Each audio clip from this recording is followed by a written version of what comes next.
Welcome to Beyond the Trade. We have Christian Smith, an IT specialist, here with us today. So, Christian, tell me something. Out of all the trades, why IT? Well, the main thing I would say why I choose IT, or at least IT chose me, because it has to be a passion.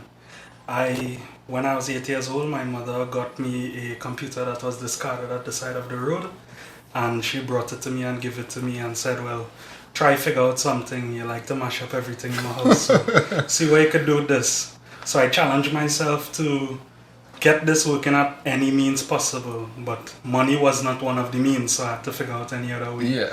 I had scrapped down radios before, I had scrapped down other televisions before, and I said, this is a new challenge, let me try to fix this in some way.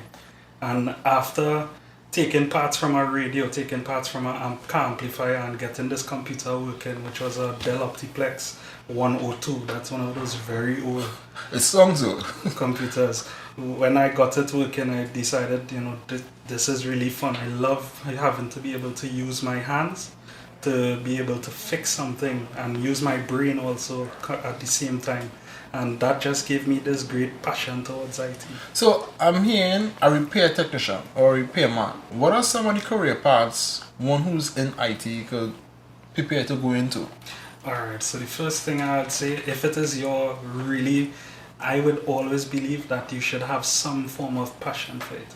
If you don't have a passion and it's just there for the money, you would lose sight of everything That is in regards to IT. That is something we seem to be hearing a lot. Most of our guests would have mentioned that money is not the main factor in their career path. So I guess you're really spot on. I could see the same for air conditioning and refrigeration. So tell me something again, right? So what are some of the skills or trades that one should have? Putting aside making money the center of the thing. What are some of the skills that one should have when coming into IT? Well, you need to have the basic knowledge first of all. So for me, the path that I took was this. So after I decided that I have this passion for IT, I started to do phone repairs, TV repairs, printer repairs, the list goes on. Anything that has some form of technology in it, I tinkered in it. And I realized that one of the main problems with most of our IT technicians out here is the certifications or qualifications. And then I decided, where can I get this? Because as I said, I didn't have money, was not the means to go to a fancy college or any place like this. So my actual, and you all might not know this, is that my first step officially in certification wise for IT was at NESC Lavantil. Really? I did Microsoft Office Specialist.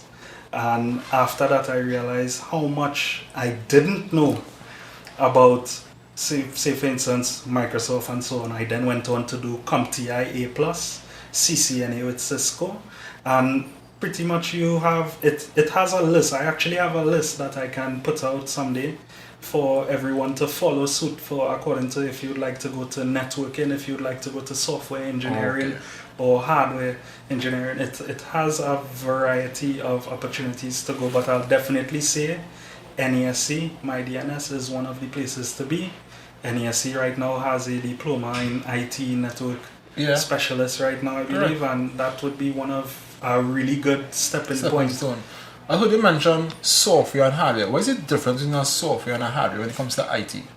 Alright, so a lot of people have the misconception is that how software is everything or hardware is everything. Everything is all in one.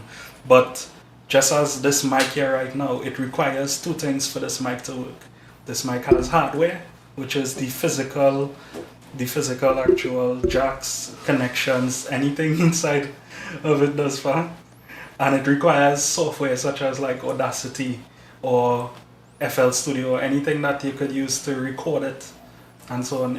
In computer wise, the software requires coding, and the hardware is such as your display monitors, different pretty much different parts and components that will allow you to utilize the software or the development. So I'm hearing here that human intervention is necessary for the hardware part.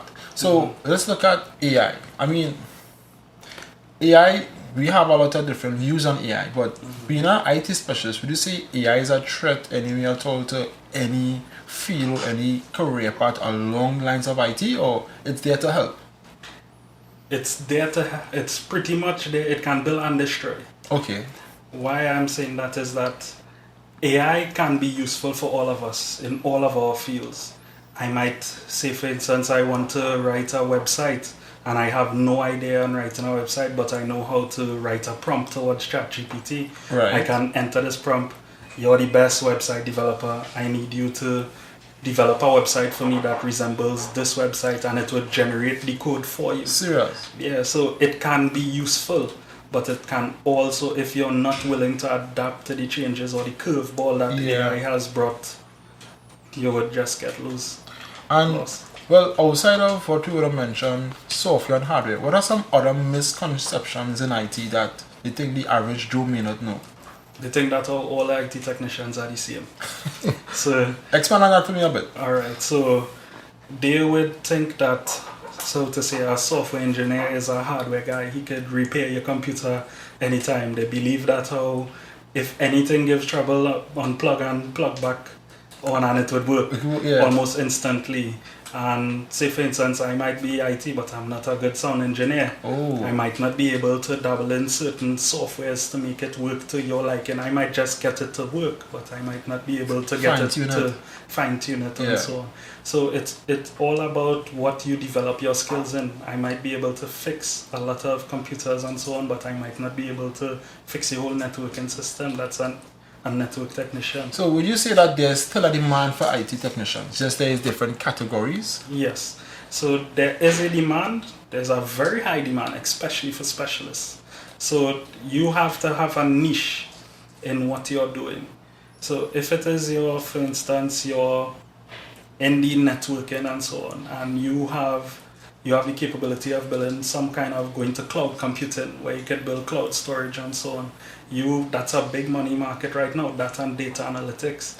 You can get into that field early, as it still is in early development, especially with the introduction of AI. Once you get in early, you would be able to find your space in history. Would you say IT is a physical or mental demanding career path?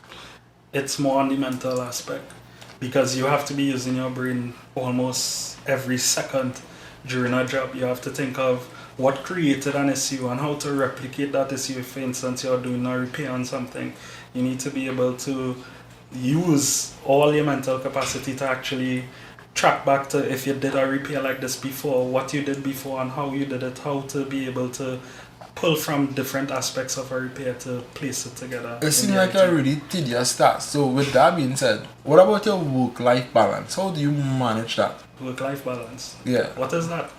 So in all professions, you might be able to answer on this one also. In all professions, we have no such thing as work-life balance. I'm still working towards work-life balance, but 24/7, every day, every week, every month, every hour, something in my life has to do with IT. I might be just watching a YouTube video and it freezes, and then my IT skills have to kick in.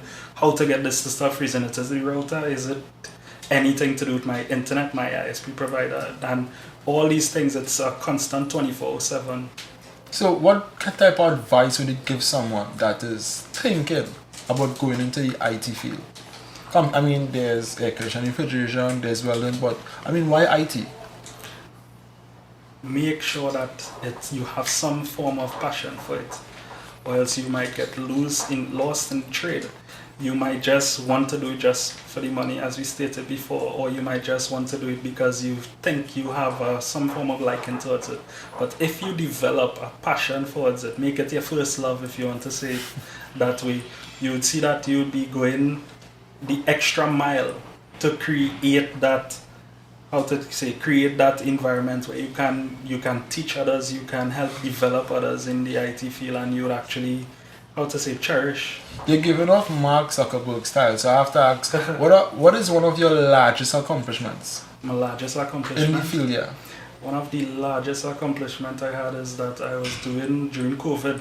When COVID hit us, this curveball, everything is online. Yeah. I was doing work for the British Council, and I had us to make over 60 computers, laptops, within the time space of a week, compliant to all the exam regulations that they have in England and so on.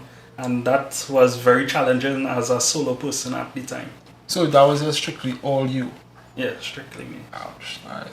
Well, I look forward to hearing from you again.